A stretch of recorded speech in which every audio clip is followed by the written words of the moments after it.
Sayangilah kami dengan iman di hati, jangan kau robek lagi dengan berdosa kembali.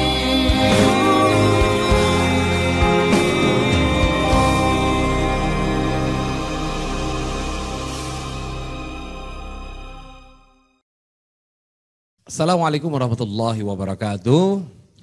Alhamdulillahirabbil alamin.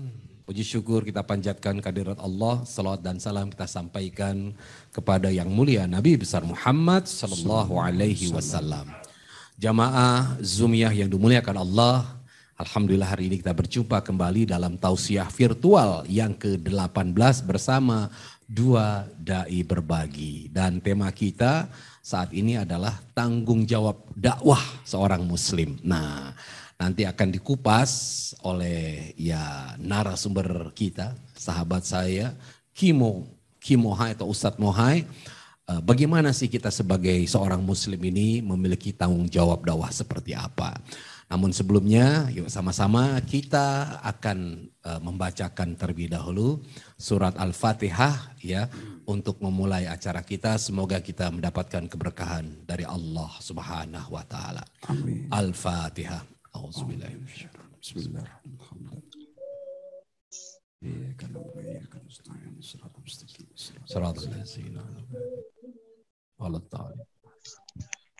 Baik, untuk menenangkan hati kita akan mendengarkan pembacaan ayat Al-Quran, dan sebelumnya kami hanya ingin menginformasikan memang hari ini kelihatannya kami berdua agak kurang sehat setelah pulang dari safari dakwah kemanusiaan di Makassar.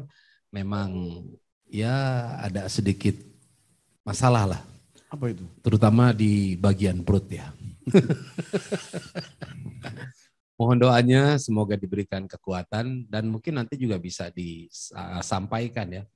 Cuplikan udah pernah ya. Cuplikan terakhir sebenarnya itu dakwah sosial kita ke tempat mana saja kemarin yang kita bagikan. Ya. Dan juga nanti ya ada sesuatu yang menarik lah.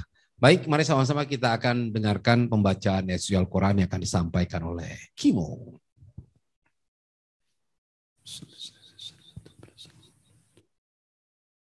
أعوذ بالله من الشيطان الرجيم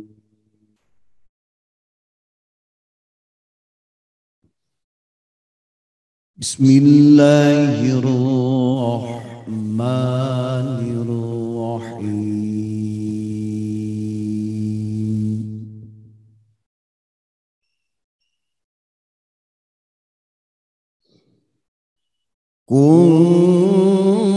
كنتم خير أمة أخرجت للناس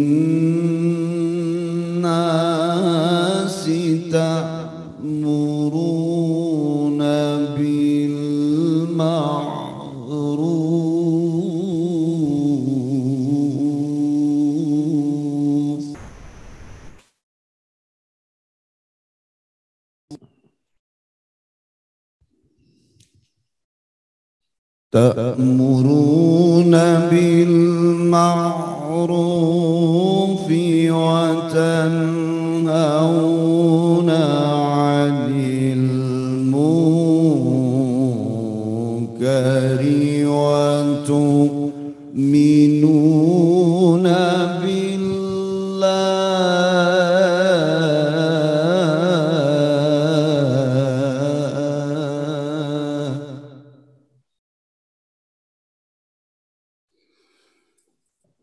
ولو آمن أهل الكتاب لكان خيرا لهم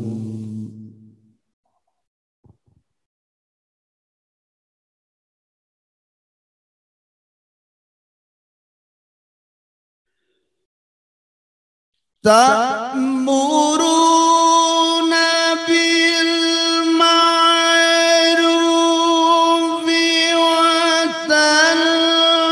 وتنهون عن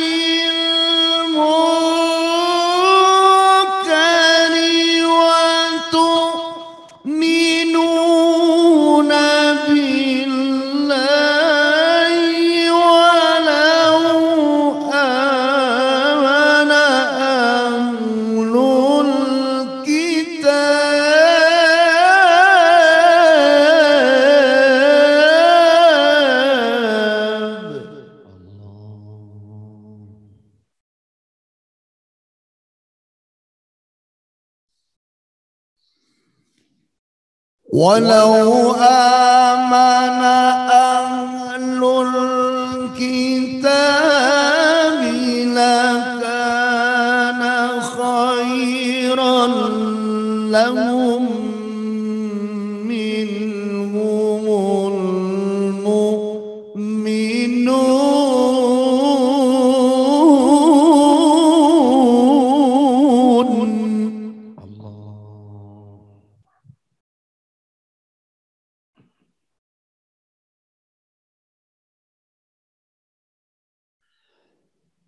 ولو آمن أهل الكتاب لكان خيرا لهم منهم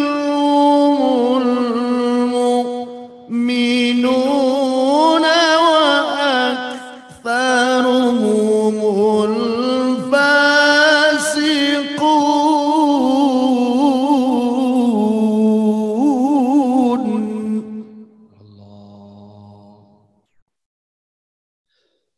منهم المؤمنون وأكثرهم الفاسقون. صدق الله العظيم.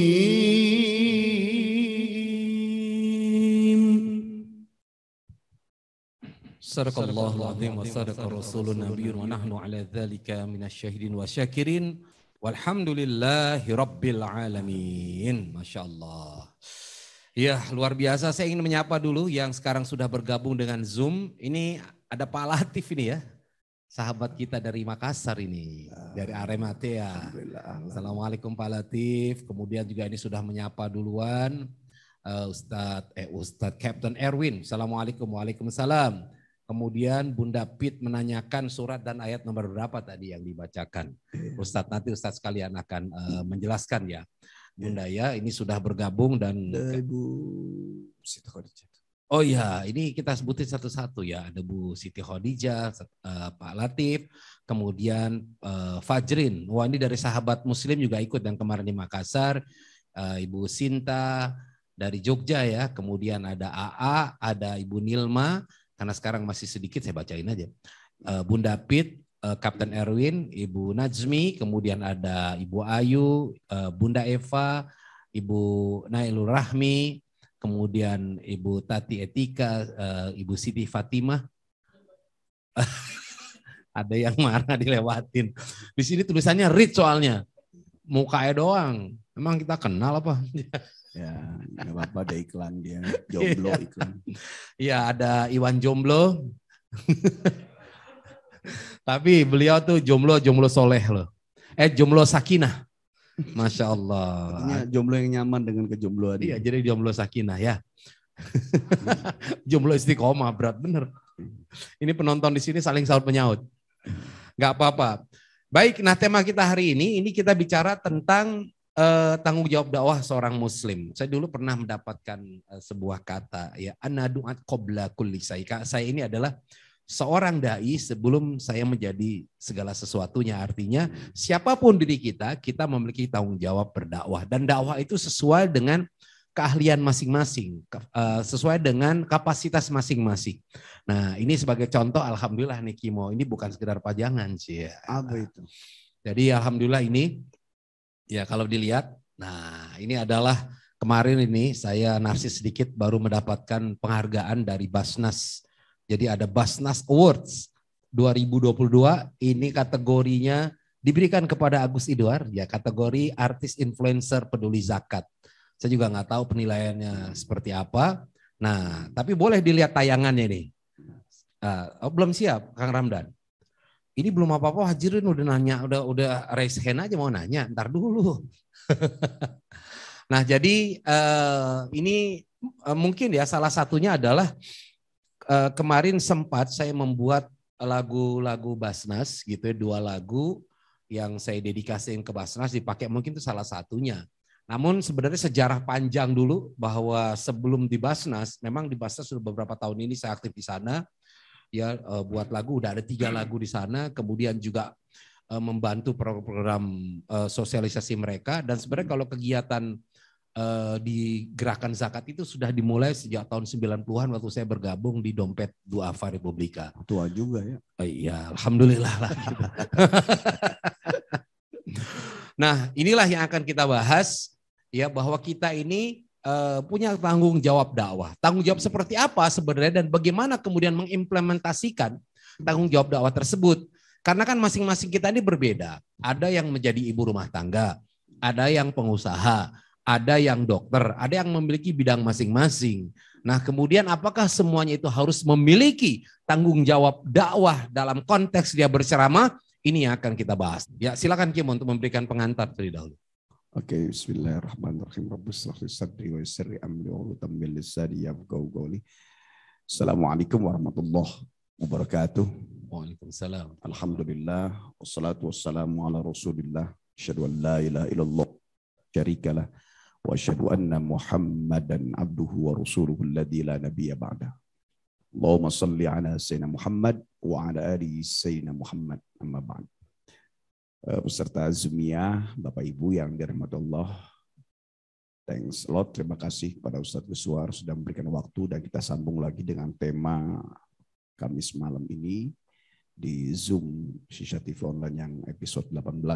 Temanya adalah ya kewajiban ya sekitar apa saja, siapa saja. Yang jelas kita paham bahwa tujuan kita dihidupkan oleh Allah itu pertama kan ibadah.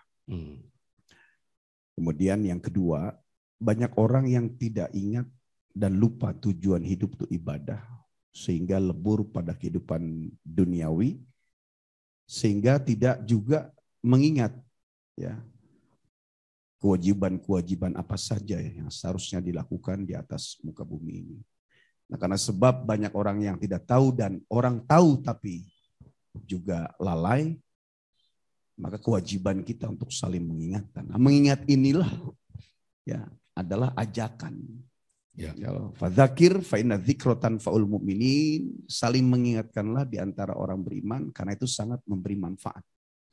Nah, jadi mengingatkan mereka supaya mereka itu kembali kepada tujuan hidup.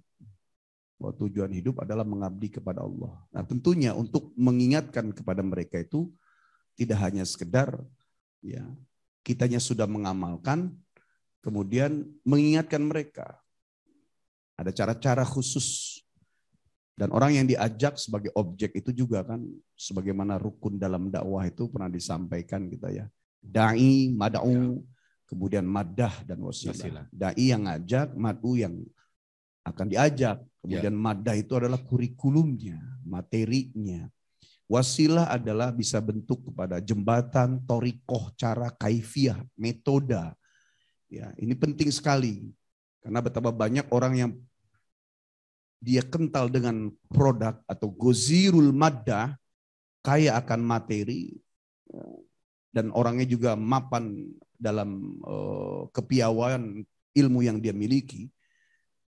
Karena sebab tidak memiliki cara sehingga tidak sampailah pesan dakwah itu.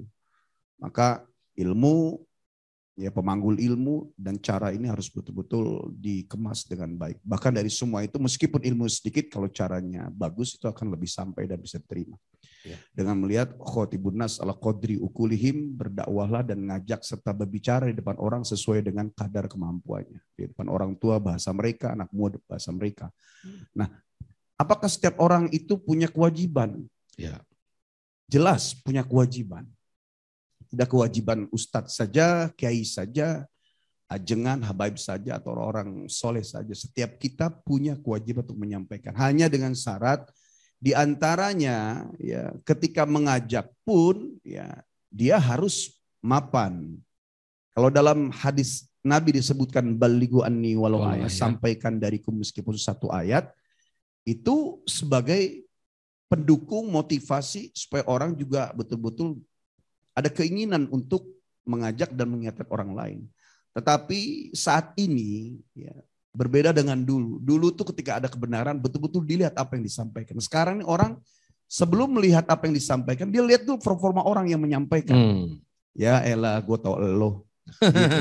Jadi mentah semua. Ya. Ya. Oleh karena itu, kewajiban mengajak atau dakwah itu adalah rata bagi semua orang Islam, Muslim, laki-laki dan perempuan. Ya. Nah, hanya ya diperintahkan kepada kita ngajak juga ada bekalnya.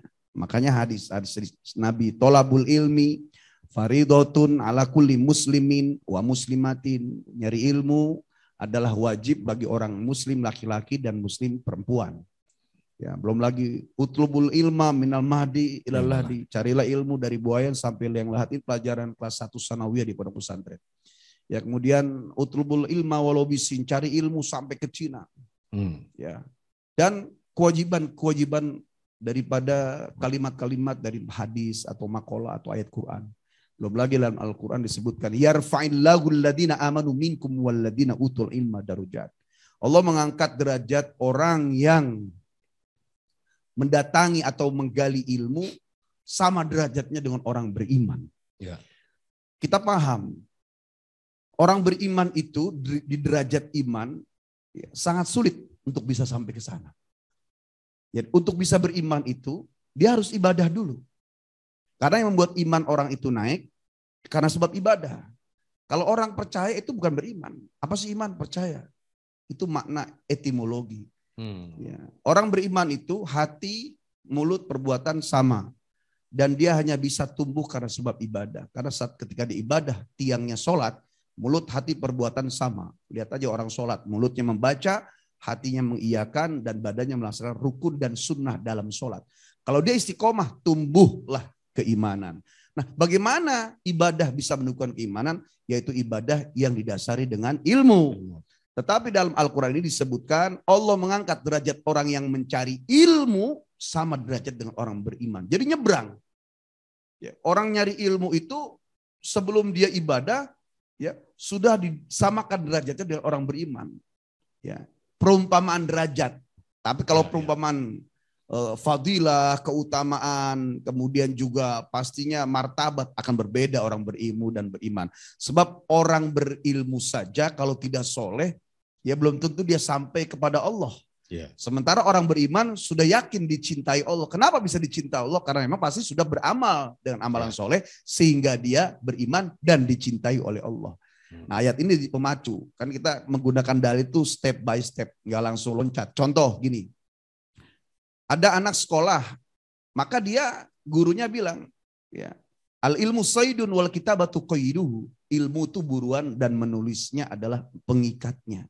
Buat anak sekolah pakai dalilnya itu. Ya. Ya. Nanti kalau sudah dia rajin, kemudian istiqomah belajar bertahun-tahun, turun lagi dalil al ilmu fis sudur, la fis sutur. Ilmu itu ya di dalam dada bukan di atas garis. Jadi supaya yang didapatkan betul-betul ditanamkan dalam hati, dicerna oleh otak, kemudian diletakkan dalam hati. Nah, dalilnya jangan dibalik. Ya. Dalil yang kedua ditaruh pertama, anak lagi belajar nulis, kamu ngapain? Ini nulis. Al ilmu fis sudur, la fis sutur. Ilmu itu di dada bukan di atas. Insya Allah dia malas. Termasuk kita menggunakan dalil tadi belajar. Ya, kalau yarfa itu sebagai pemacu bahwa Allah sendiri nasakh mansuhnya ya mendukung daripada hadis-hadis Nabi tentang ilmu. Maka kewajiban dakwah itu bagi seorang muslim laki-laki dan perempuan tetapi dibekali dengan ilmu. Baik. Intinya dia harus belajar. Jadi jangan langsung, kenapa kamu nyampaikan? Ya saya sih baligu ani walau ayah, saya sampaikan dari Nabi meskipun satu ayat. Tapi orang melihat bagaimana kondisi kita. Ya. Maka artinya kita punya kewajiban menyampaikan, tapi jangan hanya menyampaikan, kita juga isi dengan ilmu. Apa saja ilmunya? Banyak gitu kan. Ya. Banyak, dari mulai belajar Al-Quran, Tauhid, kemudian akhlak, sejarah, hadis. Ya, ada mungkin ya, 35 wazan lah untuk bisa kita menguasai ilmu itu. Kalau untuk standarnya kita orang yang baru belajar, mungkin kita ya. Minimal kita menguasai bacaan Quran dan isinya supaya bisa mengamalkan. Dan sekaligus Quran itu adalah sumber daripada hukum-hukum Allah. Yang kedua, pelajari hadis biar kenal Nabi. Yang ketiga, belajar tentang fikih supaya ibadah ada dasarnya. Yang keempat, belajar tentang sejarah supaya memiliki kepada agama. Yang kelima, belajar akhlak supaya kita tahu tujuan orang berilmu, beriman tuh supaya bisa berakhlak kepada Allah juga kepada makhluk gitu. Ya. Baik, nah ini kita mulai akan perdalam sedikit-sedikit ya Kimo ya. Tadi kan Kimo membacakan surat, tadi kuntum khairu ummah ya? Iya. Oke, kuntum khairu ummah itu adalah di surat Ali Imran ayat 110. Bahwa kita ini adalah umat yang terbaik. Nah ini saya hanya ingin kemudian mengcompare dengan salah satu surat lagi. Di surat Ali Imran ayat 104. Ya wal takum minkum ummatu yad'una ila khair.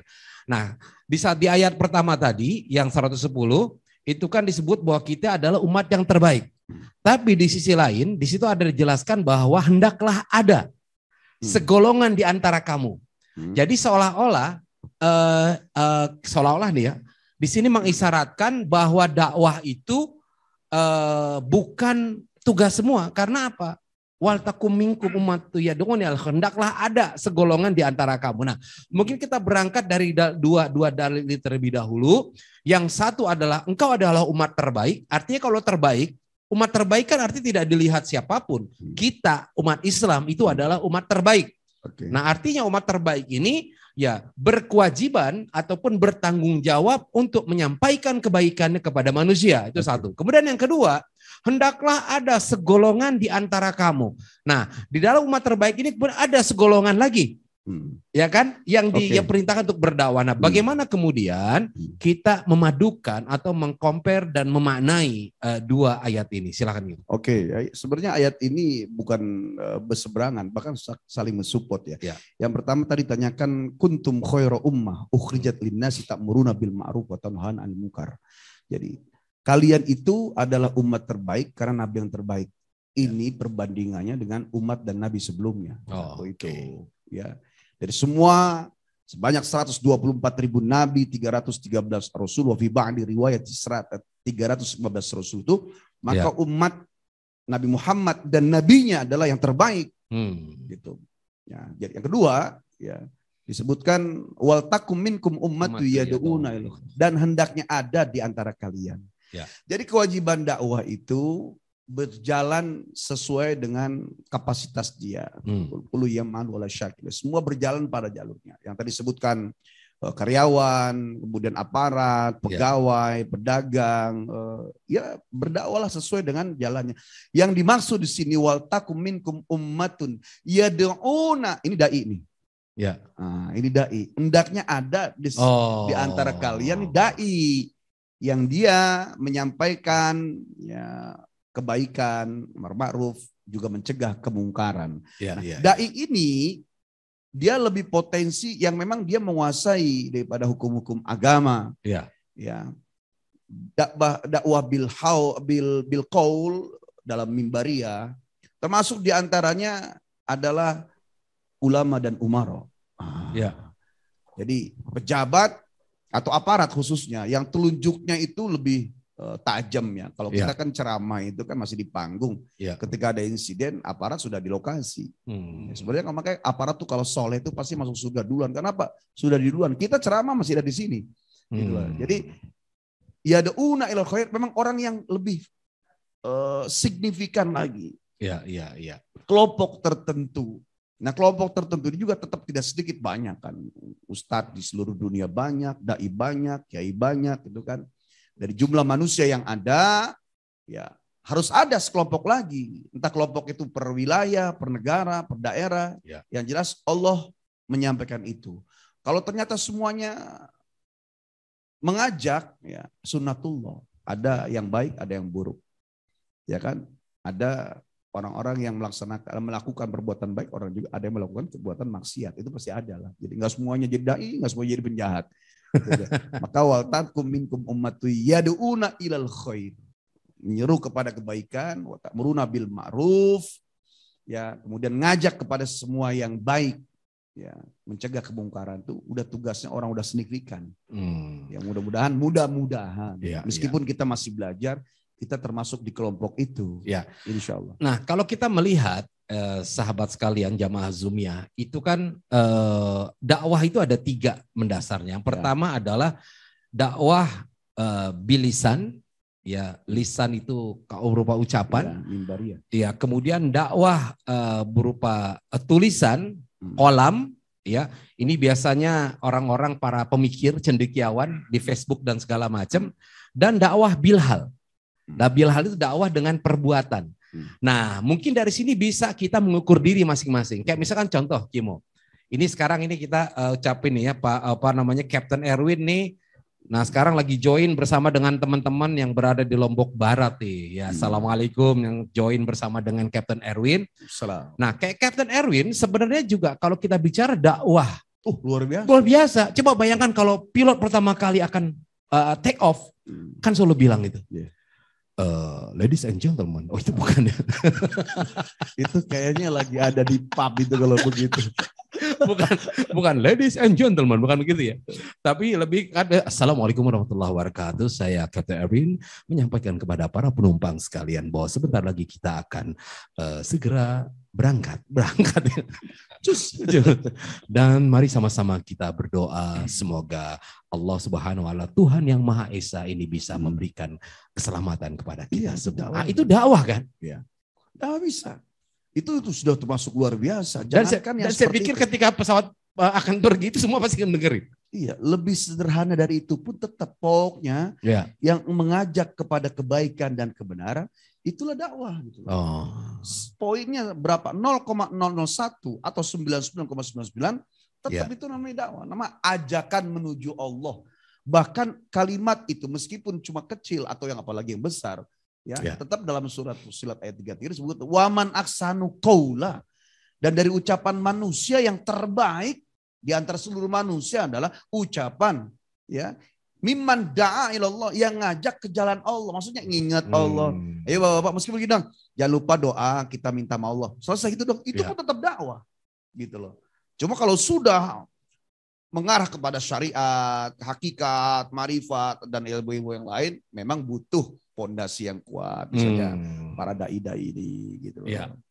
Nah, mungkin kita juga bisa sharing pengalaman ya nanti dari para jamaah Zumiyah yang berada di tempat ini atau para jamaah yang sekarang berada di kediaman di studio Sisha TV yang baru datang, nanti bisa juga artinya sharing. Barangkali ada pengalaman-pengalaman menarik ya ketika berdakwah itu tantangannya seperti apa. Karena tidak jarang juga ketika orang menyampaikan pesan dakwah itu dianggap so alim loh gitu. Lu aja belum bener nasihatin gua. Nah, ini seolah-olah membuat orang itu down Gimo. Ya itu kembalikan kepada kekuatan niat. Yang kedua kepada kokohnya mental. Ya, karena emang orang tuh ngajak kepada kebenaran itu pasti berbeda orang yang ngajak nyari duit gitu loh. Pasti tantangannya ada. Iya. Seperti Rasulullah SAW kita sering bilang, siapakah manusia yang paling dicintai oleh Allah? Rasa sebelah kanan ada yang lagi ngopi, enak banget, kita nggak lagi ngopi. Siapa manusia yang paling dicintai Allah? Rasulullah. Siapa manusia yang paling banyak ujian? Jawabannya sama Rasulullah. Kok ada tantangan dan ujian? Padahal Rasulullah kan kerjanya adalah dakwah. Jadi justru pasti tantangan, rintangannya itu ada. Tinggal dia niatnya kuat tidak, caranya benar tidak, tujuannya benar-benar nyambung dengan niatnya tidak, kemudian dia punya strategi dakwah itu, maka dia pasti akan melewati tantangan dan rintangan itu. Nah, mungkin juga barangkali gini, ini nanti mungkin kita akan masuk ke berikutnya. Sebenarnya apa sih yang harus dimiliki oleh para pendakwah atau setiap orang? Karena begini ya, kadang-kala dakwah itu juga perlu cara. Ya kan, ya mungkin yang sudah berbusana rapi, ya kan nggak sementang-mentang gitu datang ke tempat ada perempuan-perempuan barangkali yang belum pakai jilbab, pakai jilbab ya neraka lu. Wah, itu orang pasti akan menjadi jadi takut ketika seseorang itu kemudian menyampaikan bahasanya itu agak kasar. Nah, mungkin ini yang barangkali perlu juga menjadi perhatian sebagaimana di dalam melakukan sabili ila rabbika bil hikmah wa mau'izatil hasanah.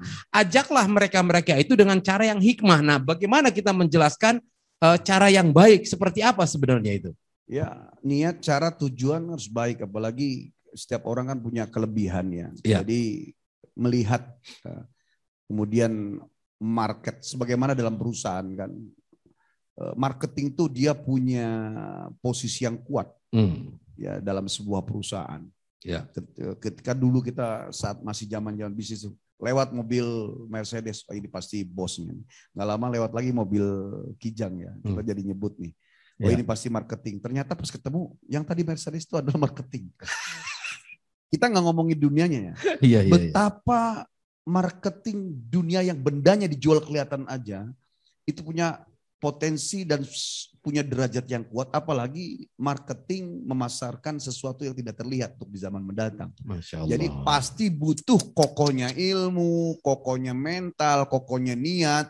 Maka dipelajari oleh dia ilmu yang banyak, kemudian pelan-pelan dia mengamalkan, sambil pelan-pelan mengamalkan dia juga mengajarkan. Makanya saya sampaikan, cerdas dan pintar itu berbeda. Ya bapak-bapak ya, cerdas dan pintar berbeda. Kan kita suka bilang, ih cerdas nih, padahal anak sekolah. Pintar itu didapat karena belajar. Anak sekolah itu pintar. Dia belum bisa cerdas meskipun ranking 1. Karena cerdas itu ya diberikan kepada orang yang sudah mengamalkan kepintaran dia. Lulus sekolah, dia pintar. Kemudian setelah lulus S1, S2, S3, dia bermasyarakat, mengamalkan, dia mengembangkan. Ya. Ilmu bertambah karena belajar, ilmu berkembang karena mengajar, berbagi, mempraktekkan. Maka cerdas itu karena sebab orang mengamalkan kepintarannya. Kalau dulu sudah dia mengamalkan entah waktu yang dibutuhkan, itu adalah kecerdasan gitu loh. Jadi bagaimana dia bisa bicarakan dirinya cerdas kalau dia tidak beramal? Meskipun 1, 2, 3 ayat, yang penting dia sudah mengamalkan dan sudah mengajarkan. Dan kalau dia istiqomah, barulah cerdas. Jadi kalimat cerdas itu dalam bahasa agama fatona. Makanya Rasulullah itu sifatnya bukan maharoh, bukan pintar, tapi fatona. Sifatnya adalah cerdas. Karena sebab diajari, kemudian dia berjuang dan beramal. Makanya cerdas. Nah kita juga supaya untuk bisa mengajari orang, ya sambil pelan-pelan kita belajar, kemudian kita sendiri mengamalkan dalam dan pelan-pelan ngajari. Nah ngajarinya juga kalau memang dia memahami apa yang bagusnya yang sudah diamalkan gitu. Nah ini menjadi apa yang disampaikan bagusnya sudah diamalkan. Nah ini kan gini. Itu bahasa bersayap. Ya jadi gini, kan ada orang misalkan nih seorang ustadz, dia belum naik haji, tapi ketika dia ditanya haji, kan artinya dia harus menjelaskan dong. Nah kalau misalkan nih ya, sampaikanlah apa yang kamu lakukan, ya kan? Iya. Paham. Ya. Artinya bagaimana bisa ngajak orang haji kalau dia belum haji kan? Nah begitu. Ya. Nah makanya kondisional, tentatif, relatif. Kayak contoh sabar. Kita harus sabar Pak. Nah sabar. Insya Allah nanti ada jalan keluar. Sabar susah. Udah sabar. Kita semua diuji kok. Masih pantas. Nah jadi artinya yang kapasitasnya itu uruf. Umum lah. Nah kalau ternyata dia belum bermain. Kalau ini kan sudah rukun Islam ini. Dia belum haji, ngajak haji. Pasti ini jadi masalah. Gitu loh. Maka sampaikan yang bisa dia sudah amalkan, sampaikan yang mampu sesuai kebutuhan yang memang betul-betul dibutuhkan oleh orang yang tapi ada masalahnya Kimo, ada satu masalah. Apa? Gimana kemudian orang harus menyampaikan tentang kematian padahal dia belum mati? Nah, makanya ilmu yang disampaikan. Jadi kalau saya bilang begini, yang bagus diamalkan supaya kokoh. Tetapi juga tidak semua yang dia miliki harus diajarkan. Saya gini, kalau kita mau dakwah nunggu soleh, insya Allah kita nggak dakwah. Karena nggak berhenti orang semua hidup itu memang belajar untuk soleh terus. Termasuk menyampaikan orang tentang ilmu-ilmu juga yang dikokohkan adalah dalilnya. Maka sebagian kelompok dari jamaah dan sahabat-sahabat kita di kelompok itu, dia itu sangat kuat mereferensikan sebuah dalil. Ya, mana dalilnya, mana ini segala macam gitu. Termasuk bicara kematian. Ya, pastinya orang tidak harus mati dulu. Tapi kan dia menyampaikan ini loh dalil Quran tentang kematian. Ini hadis-hadisnya. Ini dari salafus solihinnya. Disampaikan menjadi pengingat gitu. Bukan berarti dia harus mati dulu. Tapi kalau sesuai dengan syariat yang kelihatan misalkan tadi haji, umroh dia harus melakukanlah sebaiknya. Iya, kalau Demikian juga memang mau nikah dihormati, gitu ya. Berarti kalau yang menikah harus nikah dulu dong sebelum memberi nasihat pernikahan. Ya, sebenarnya dia tanpa harus nikah dulu, yang penting jamaah jangan tahu kan. Gitu. Iya. Ini banyak loh bicara, anak udah nikah aja, tapi ceramah aja. Nggak taunya pas selesai, Ustaz putra berapa? Kan orang jamaah yang kan nikah. Ya bila doain Pak. Sedang hamil ya? Ya doain Pak. Gak bisa jawab dia. Iya, ternyata kan memang si jomblo masih berjaka gitu kan. Makanya kalau sudah dia mengamalkan itu akan lebih kokoh lagi. Iya. Gitu. Nah, jadi saya ingin cerita sedikit ya. Ini bagaimana metode dakwah. Salah satunya mungkin saya pernah cerita ya tentang almarhum Ustadz Jeffrey gitu ya. Jadi beliau ini sungguh sangat luar biasa. Bagaimana pendekatan beliau ini. Misalkan waktu itu ada anak-anak preman lagi nongkrong, kemudian dia samperin, Assalamualaikum, Waalaikumsalam. Waduh, lagi pada ngapain nih? Ya biasa loh Ustadz, kita lagi nongkrong. Udah pada sholat belum? Nah, gimana kita mau sholat Ustadz, kita aja masih maksiat. Ya kalau nunggu lo kelar maksiat kapan mau sholatnya? Terus gimana Ustadz? Udah sholat aja. Nggak apa-apa begini nih STMJ. Sholat terus maksiat jalan. Udah biarkanlah amal kebaikan itu akan menarikmu menjadi lebih baik lagi. Nah itu yang pertama. Ada lagi yang kedua nih. Kemudian pernah Ujaya itu almarhum pernah diundang di sebuah salon Pak. Yang terkenal di Jakarta. Tahu kan kalau salon itu, mohon maaf teman-teman saudara-saudara kita yang seperti apa yang di sana kan. Bayangin kalau saya pakai istilah banci gitu ya. Ya mohon maaf ini. Banci yang biasa takut sama Ustadz, ini undang Ustadz. Untuk diceramahin. Tuh luar biasa. Ujaya itu sanggup menembus skat-skat sosial. Begitu Ustadz datang, pada rame. Ini Ustadz cucok deh. Gitu. Dan setelah ngomong gitu, gimana kalau ternyata melanjutkan inventaris itu? Nah ini sungguh luar biasa. Artinya apa? Bagaimana kemudian dakwah itu sanggup untuk menembus skat-skat sosial. Nah sekarang gini, yang kita bahas sesuai tema. Kalau Ustadz, Kiai, ajangan, penceramah, mubalik itu memang sudah layak lah artinya. Ya. Sekarang tema kita ini, yang kita ketuk juga adalah tidak harus sekelompok para dai tadi. Iya betul. Ya, bapak-bapak yang jadi karyawan, yang jadi polisi, yang jadi apapun gitu. Jadi kewajiban itu tetap datang kepada kita. Tapi tidak akan bisa berlaku kita melaksanakan dakwah itu kalau kita sendiri kosong. Jadi dia trackball bro.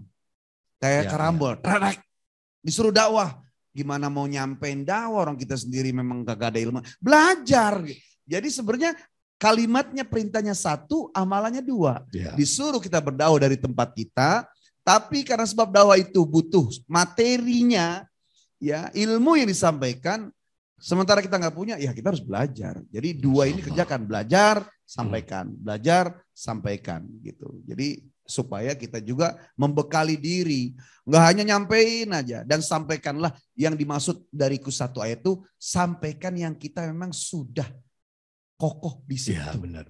Itu yang lebih tepat. Saya ingat pesannya ini, Kiai Khalil Nafis. Oke. Jadi ketika para dai mendapatkan standarisasi dari MUI, termasuk kita mendapatkan ya, ini kan punya perbedaan standar Pak, ya nggak?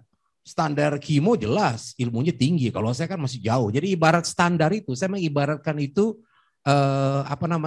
kendaraan. Jadi sepeda punya standar, motor bebek punya standar, motor besar punya standar, dan nggak mungkin ketuker. Nggak mungkin standarnya sepeda dipakai buat motor besar. Nah, saya ini ibaratnya adalah sepeda, kimo adalah moge.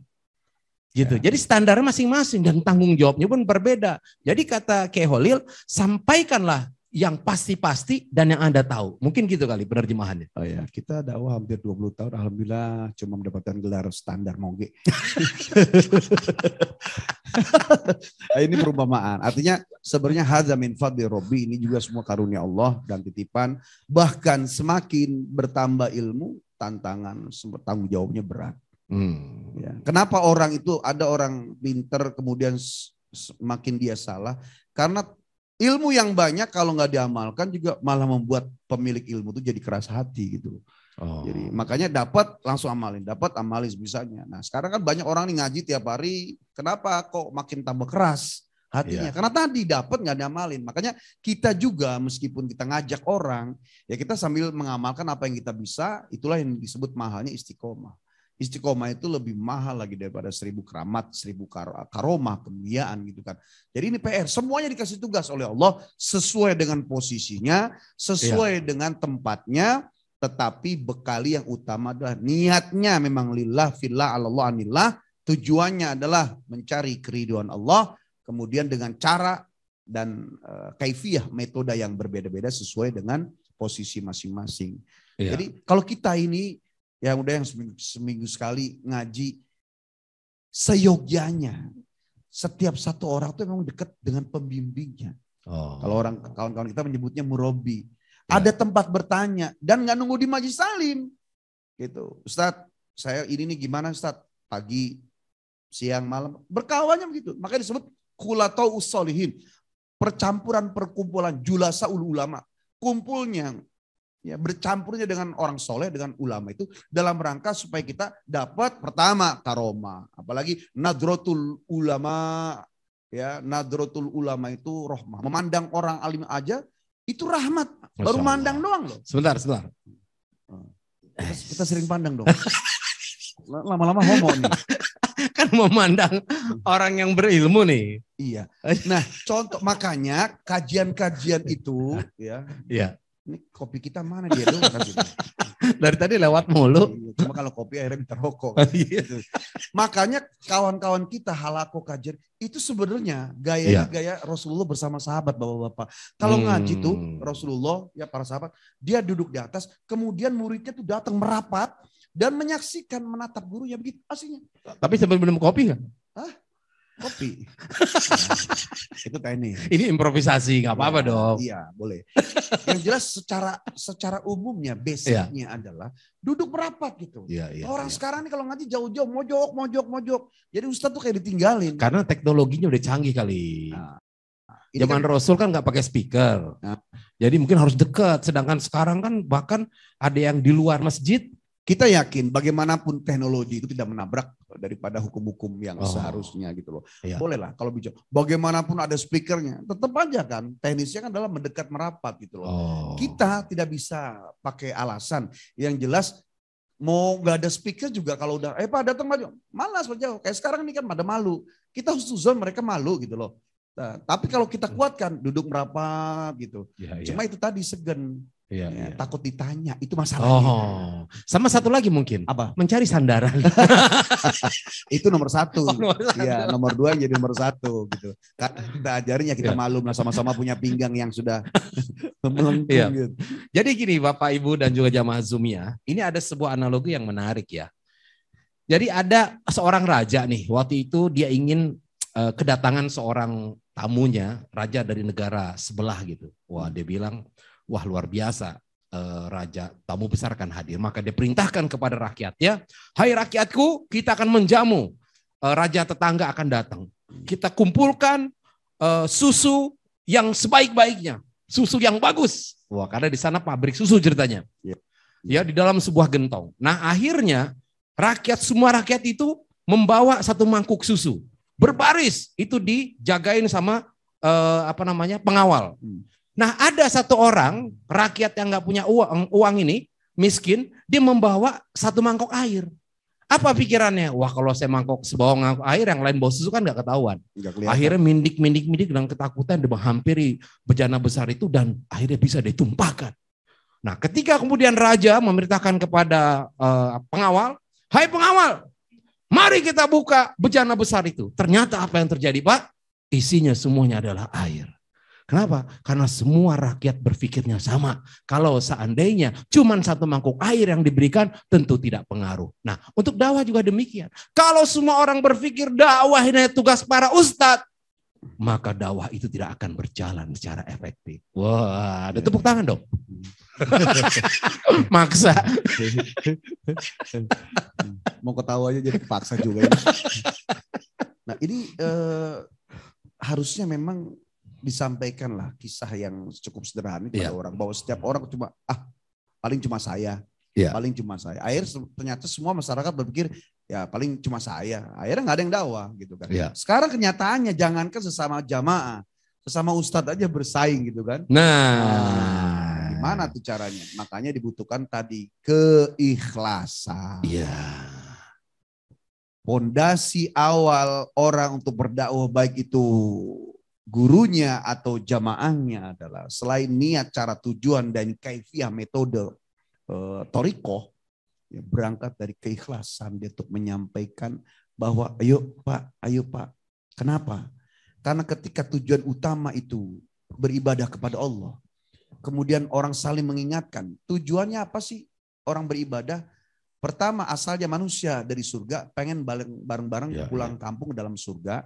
Dan karena dia masih dunia, kalau tidak mengingatkan, kemudian yang beriman hanya dia, yang bertakwa hanya dia, otomatis yang lainnya itu tidak, ya, akan menurunkan murka Allah. Makanya dalam Al-Quran disebutkan, Lau anna ahlal qura amanu wa taqaw lafatahna alaihim barokati minas sama'i wal ard.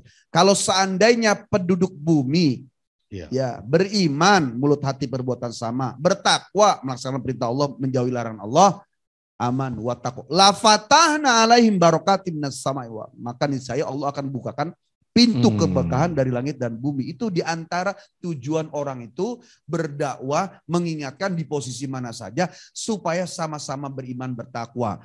Kalau sekarang di Indonesia ini negara yang berbhinneka tunggal ika, berbagai macam agama, suku, ras dan budaya, minimal kita sama muslim saling mengingatkan. Karena la ikraha fiddin, tidak ada pemaksaan pada orang lain untuk masuk dalam agama kita. Minimal sesama muslim saling mengingatkan bahwa kita Tuhannya Allah, tujuannya ibadah. Yo sama-sama mengingatkan ketika kita taat dengan iman dan takwa, maka Allah akan turunkan berkah dari mana saja. Itulah diantara poin sebagai jaminan Allah hidup kita di dunia. Dan ujungnya dua hal. Sama-sama balik pulang kampung ke surga. Yang paling utama atau bahaya 72. Wa ridwanu minallahi akbar. Dan paling tinggi dari Allah adalah sesuatu yang kita cari adalah keridoannya. Nah, ini bicara keikhlasan. Kalau begitu boleh nggak ada persaingan di antara ustadz? Persaingannya dalam konteks apa? Al-Quran yang nyuruh fastabiqul khairat. Berlombalah kalian dalam kebaikan. Implementasinya sekarang masalahnya nih. Contoh misalnya pas satu majelis, ayo bok kita harus siar. Pengajiannya dibuat. Yang satu lagi nggak mau kalah, ayo kita buat. Dalam rangka supaya siar. Tujuannya adalah agama digaungkan bukan untuk saling sikut kiri, sikut kanan, injek bawah, sodok atas. Nih majelis gue lebih hebat. Nah, itu masalah. Atau begini, ya kan? Oke, Bapak sekalian ya. Kita harus meningkatkan syiar dan kita harus hati-hati dalam memilih ustadz. Ya, minimal ustadznya seperti saya inilah, gitu kira-kira. Nah, kalau yang kayak gitu boleh. Kalau itu namanya dia pedagang kecap. Itu pedagang kecap nomor 1. Iya. Kan ini terus terang ya, mungkin secara alam bawah sadar, apalagi di sosial media, ini serang menyerang antar. Itu bukan di bawah alam sadar, itu memang yang terjadinya demikian. Nah, makanya kita juga ada level-level selain mengingatkan mereka orang awam, juga kita mengingatkan mereka yang paham. Makanya manusia itu dibagi 4, Pak. Ya, ada rojulun yadri wa yadri anau yadri. Ada orang yang paham, orang ngerti, dia sadar dirinya orang ngerti. Kemudian dia menjaga keilmuannya yang kayak harus diikutin. Kemudian yang kedua ada rojulun yadri wala yadri anau yadri. Ada orang ngerti tapi dia nggak sadar kalau dia itu orang ngerti. Pertama orang tahu kalau dia tahu. Iya, ini kebalikan manajemen dosa loh. Manajemen dosa kan orang berdosa dia tahu dirinya dosa gitu kan. Aslinya sebenarnya dari sini. Ya, orang paham, orang alim sadar dirinya alim sehingga menjaga akhlaknya. Diikutin. Yang kedua, orang yang alim tapi tidak sadar, tidak tahu. Yang itu diingetin. Harus diingetin, jangan, lu kan ini. Yang ketiga ada rojul la yadri wa yadri anau la yadri. Ada orang nggak paham, orang bodoh, tapi sadar dirinya bodoh. Sehingga dia belajar, ajarin kata Nabi. Nah, yang parah yang keempat, rojul la yadri wa la yadri anau la yadri. Orang yang nggak ngerti, orang bodoh, tapi dia nggak sadar dirinya bodoh. Sehingga ketika dikasih tahu dia akan ngeyel. Yang kata Nabi kayak gini nggak bisa diajarin, nggak bisa diingetin, nggak bisa diikutin. Bahkan kita suruh menghindari orang. Jadi gini, inilah yang banyak terjadi. Kalau kita melihat di sosial media, mohon maaf. Entah itu di blog atau di channel atau di sosmednya para ustadz ya. Kan seringkali ustadz tuh kasih komentar atau apa Pak ya, diupload. Nah yang suruh tuh justru yang komentatornya gitu. Bahkan ada orang yang kemudian mengkomentari ini dalil. Nah, jadi sebenarnya siapa sih yang berhak untuk menyampaikan? Jadi sekarang ini seolah-olah semua orang itu berhak untuk menyampaikan isi kepalanya dan bahkan sesuka-sukanya. Nah, apakah ini bagian dari balighul annya walau ayah atau sebenarnya ketidakmampuan orang untuk mengendalikan nafsunya untuk menyampaikan? Yang pertama itu memang bagian daripada resiko berdakwah. Ya, hanya memang secara teknis nongol di tulisan. Aslinya kalau ketemu juga bisa jadi orang itu belum berani. Mereka bisa bersembunyi di belakang caption, di belakang quote, di belakang tulisan itu.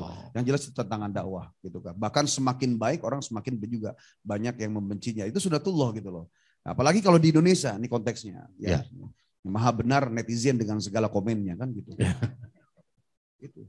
Udah gak bisa ngomong dah. Kita bener aja salah apalagi salah gitu kan. Betul. Jadi makanya ketika menyampaikan sebenarnya yang aman itu adalah menyampaikan ayat. Ayat ini itu kalau mau aman nih, sampaikan ayat terjemahannya, yuk sama-sama kita amalkan. Orang bisa, susah tuh. Tapi kalau sudah ngomong pemirsa, kawan-kawan, itu ada aja celah orang. Al-Islamu majumud bin muslimin. Terkadang Islam terhalang oleh pemeluknya sendiri. Jadi jangankan orang dari luar yang kadang mungkin masih respect. Sesama orang Islam, hanya karena sebab bisa sedikit, kemudian gak cocok menurut pemahamannya, dia mampu hajar orang menurut dia itu sebenarnya, ini orang gak paham. Padahal kealimannya juga di atas rata-rata. Ya, kembalinya kepada tadi, jadi penyakit yang sangat dibenci oleh Allah, yang karena sebab itu iblis diturunkan dan dikeluarkan dari surga. Kesombongan. Nah, ini kesombongan ini ya PR kita semua. Bahkan penyakitnya orang alim dua. Yang pertama hasud. Yang kedua sombong. Gimana orang alim menghasut? Ya hasud. Dia ingin orang semua kepadanya. Kayak tadi ya Ustadz saya aja gitu. Terhasut. Itu hasut. Ustadz yang lain kemudian gitu. sombong. Sombong itu dua. Meremehkan orang lain. Kedua menolak kebenaran. Meremehkan orang lain terus dia adalah sombong gitu loh. Jadi ini penyakit yang luar biasa. Udah jangan dengerin, dia nggak ada ilmunya. Jangan ngaji ke sana, nggak bener itu. Jamaah digituin sama ustadznya yang bimbing dia pasti dengerin gitu loh. Dan itu sangat-sangat berbahaya. Kalau pebisnis dia hasut paling di antara pebisnis. Karyawan di antara karyawan di satu perusahaan itu. Tapi kalau ustadz kan levelnya jamaah tuh dari mana-mana. 1.000 orang saat itu kehasut. Punya anak di rumah 4.000, 1.000, masing-masing 4, 5.000 orang kasut hari itu. Ini yang perlu agak sedikit dijelaskan lagi Kimo. Jadi gini, sekarang kan di sosial media ini itu tadi ya, semua orang yang berilmu dan kurang berilmu kan indikator ilmu dan tidak berilmu itu terkadang tuh apakah dianya sendiri atau orang lain yang mengukur gitu. Nah, mungkin banyak ungkapan sekarang inilah, mungkin ada ungkapan-ungkapan dari seseorang yang mengaku itulah ya, saya tidak sebutkan namanya. Nah, kemudian ungkapan itu sedikit membuat polemik. Ya kan, ketika mengucapkan sesuatu yang dalam konteks Islam pemahamannya itu agak berbeda. Nah, apakah pembicaraan yang tadi Kimo sampaikan berlaku untuk kondisi ini? Berlaku di semua keadaan, berlaku di semua jadi biarin level. Gitu dia, begitu. Ya, ada itu makanya tantangan juga kan. Ya, tapi itu tadi, kalau kita memang niatnya tulus, lillah. Bahkan biasanya di awal tuh dikasih ujian, karena Allah ingin tahu sekuat apa niatmu kepadaku. Gitu.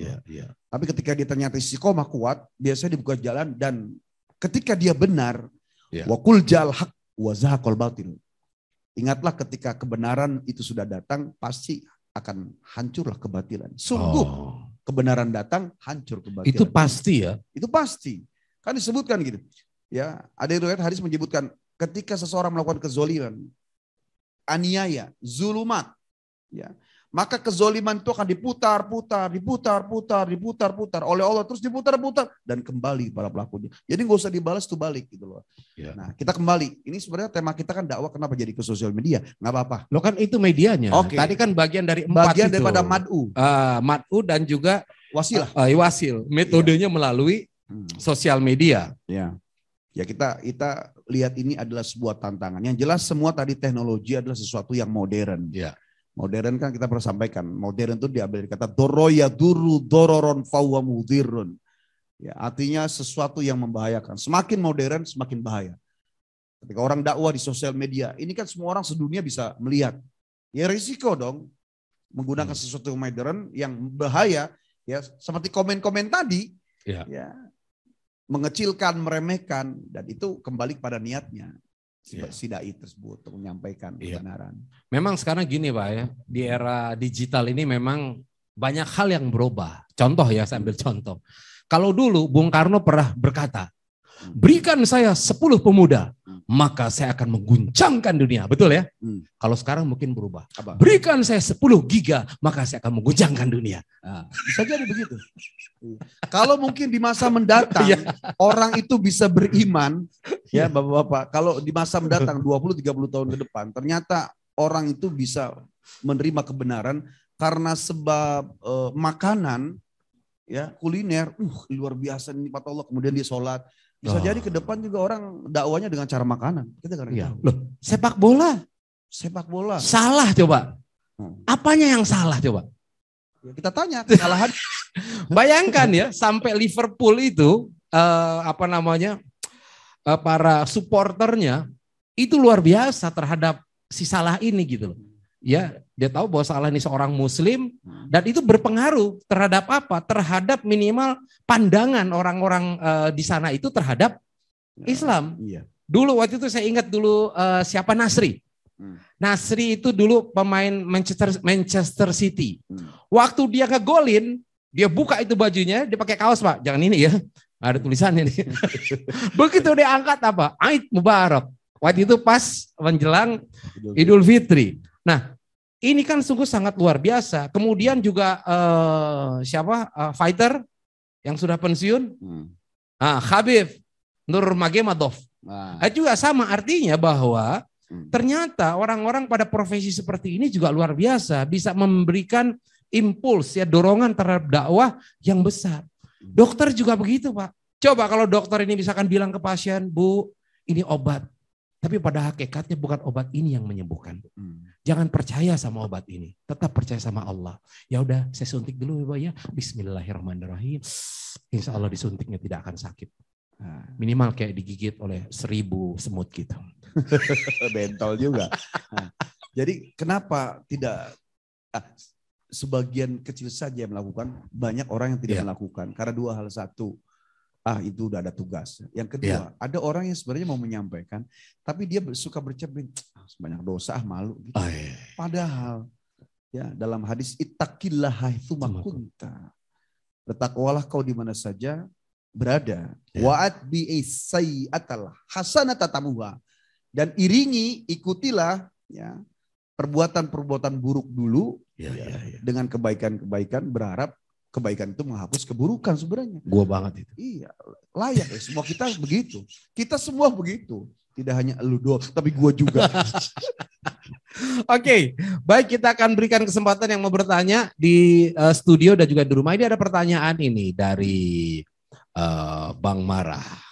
Assalamualaikum, akhir ini terjadi perdebatan dalam dakwah. Bagaimana menyikapi hal itu, apalagi sampai menyinggung bangsa Arab sebagai tempat Nabi dan Rasulullah berdakwah? Mohon pencerahannya. Ya, ini mau dijawab dengan menghibur atau yang jujur atau yang bohongan? Kita sih pengennya karena Kimo ini adalah tadi itu standarnya moge ya. Jadi dengan ilmu tentunya gitu. Jadi secara kontekstual apa yang sudah disampaikan oleh orang yang katanya ya HBB gitu. HBB itu apa ya? Ya, Habib lah. Ya. Jangan disebutin orang ya berarti. Iya, jadi ini saking gregetnya ngeliat orang mungkin ada yang keras-keras. Ya. Saking gregetnya ngeliat orang mungkin dianggap dia intoleran, kemudian radikal. Tapi nggak sadar kalau cara penyampainya juga sesuatu yang dia benci. Gitu.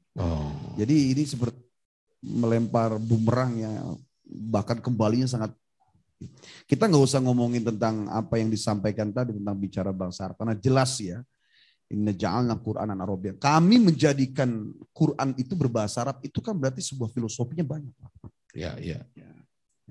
Jadi sudah menabrak, dan saya nggak usah bahas bicara dosa karena bicara nas, teks dan kontekstual ya, pasti akan memancing terprosoknya iman kita. Dalilnya banyak. Saya ingin menyampaikan bahwa ada orang-orang yang dia melihat objek itu orang nggak benar. Tapi ketika dia ingin memperbaiki, gaya dia berada di lingkaran itu. Nah, itu yang terjadi oleh yang ditanyakan oleh Bang Mara ini. Itulah. Nah, bagaimana menyikapi hal itu? Saya cuma bilang doang, ada dua hal. Satu, karena ini negara hukum, ya silakan proses. Tapi kalau ternyata tidak juga, ya karena kita juga berada dalam level yang memang kita paham, ya kita cukup pakai dalil tarkul jawab al jahil jawab. Ya, tidak menjawab ocehan orang bodoh adalah jawabannya. Oh, diamin aja ya? Diamin aja. Apalagi kalau kita mau komentari nambah tenar nanti. Iya, sisi lain itu. Iya, jadi orang semakin penasaran. Ya minimal kalau kita punya kuasa. Ini kan kita nih tidak punya daya upaya. Kayak yang bisa mencengkeram orang ini adalah sesuatu yang punya hukum. Ya. Ini sudah mainannya umaro, pemerintah, aparat. Nah, nanti mereka akan ditanya oleh Allah. Ya. Gitu. Apa yang sudah kau lakukan untuk membela aku? Gitu. Bicara membela bukan berarti karena Allah ya seperti yang dia bilang. Ya tidak kuat. Bukan. Ketika kita membela Allah itu dalam rangka kita menampakkan bahwa kita betul-betul ya berada di pihak mana. Gimana mau dibela? Satu kita itu siapa sih? Ya. Seperti ada satu ustadz yang ngomongkan seorang Gus juga. Allah Maha Kuasa. Iya. Nggak usah ditanya, Allah menciptakan ars, 7 lapis langit, 7 lapis bumi, 8 gerbang surga, 7 gerbang neraka. Menciptakan setiap tetesan air hujan malaikat yang mengawalnya. Nggak usah ditanya kekuasaan, jabarnya Allah, gagah perkasanya Allah. Kalaupun kita membela kan dalam rangka supaya menampakkan kita betul-betul memang berada di pihaknya Allah gitu loh. Ini yang kemarin nih, materi minggu lalu itu. Nah, iya yang disampaikan sekarang. Nah, artinya orang-orang yang seperti ini akan terus ada. Iya. Gitu loh. Kalau diikuti jadi, nggak diikuti juga ada dalilnya.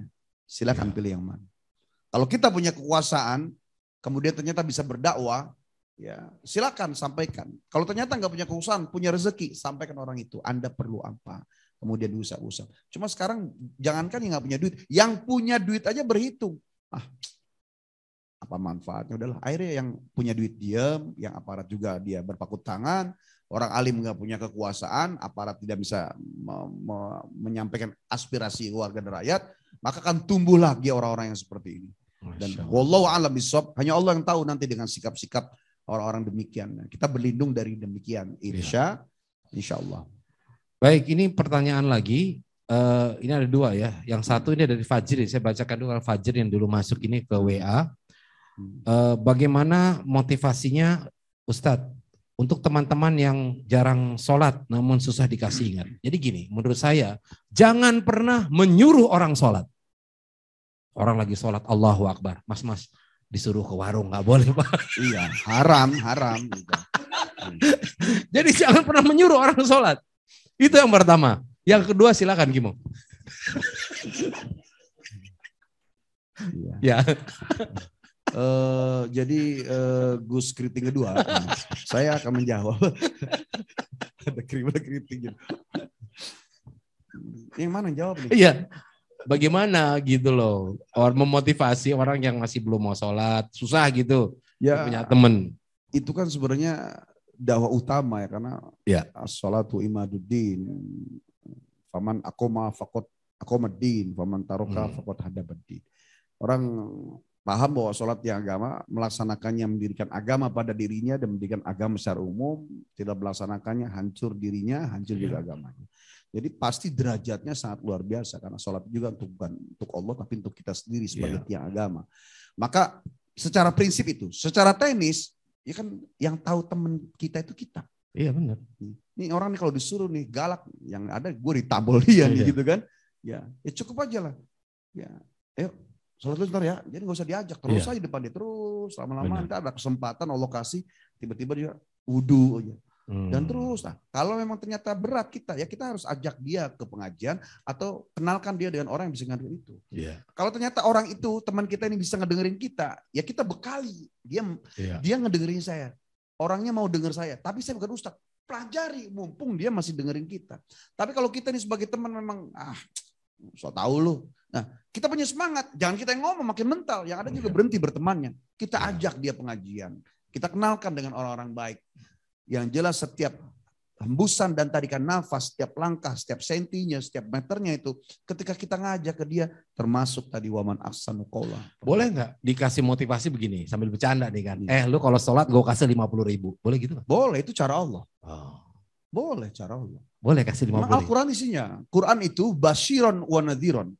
Quran itu pemberi kabar gembira, juga pemberi kabar petakut. Siapa yang begini surga, siapa begini neraka. Itu kan Quran. Itu diskon. Buy one, get one. Itu kan cara Allah gitu loh. Berarti kalau seandainya kita mau nyuruh dia itu selama 30 hari kali 50.000 ya 1,5 juta. Kalau memang kuat di situ nggak apa-apa, silakan. Jangan sampai akhirnya temannya sholat dia pulang kampung. Duitnya habis. Itu namanya jadi lilin. Ya, artinya gini, kayak contoh, nah kamu sholat, kamu sebulan sholatnya bagus, papa kasih hadiah sepeda. Nah, sepedanya di mana? Ambil di istana. Contoh misalnya. Iya. Itu kan boleh. Iya. Ya, itu namanya cara Allah. Cuma yang tahu adalah kita. Iya. Gitu. Sebagaimana orang yang tahu kekurangan kita, ya teman kita. Dan banyak di kantor sebenarnya ada banyak timbul masalah juga, Pak. Ketika misalkan ya biasalah kan orang tuh mengekspresikan sikap dia sebagai seorang yang taat itu kan macam-macam. Ada begitu azan, Allahu Akbar, woi salat. Satu gedung, satu lantai kedengeran. Salat woi, neraka lo gitu. Tapi ada juga yang seneng juga di gitu ambil bercanda. Nah mungkin ini adalah cara ya. Artinya kayak tadi Kimo di satu sisi ketika orang jalan aja gitu ya. Kemudian nggak menunjukkan, nggak ngomong apa-apa, tapi begitu pulang dia basah wudhu, itu juga berarti bagian dari dakwah. Nah itu kan bil ahwal. Dakwah. Jadi dakwah bil hal, dakwah bil qaul, kemudian dakwah bil amal ya kalau boleh dibilang. Kalau sekarang tadi tuandain bil bil kitabah dengan tulisan. Itu termasuk pada dakwah yang bil amal atau bil hal lah ya. Bil qaul, cuma diganti dengan tulisan gitu kan. Jadi dakwah itu ada bil qaul, bil hal, bil amal. Mana yang paling utama? Bil amal. Nggak ngomong ya tapi dia berbuat. Nggak ngajak orang tapi langsung dia sedekah, silakan. Nah, orang jangankan cara, sholat gitu ya.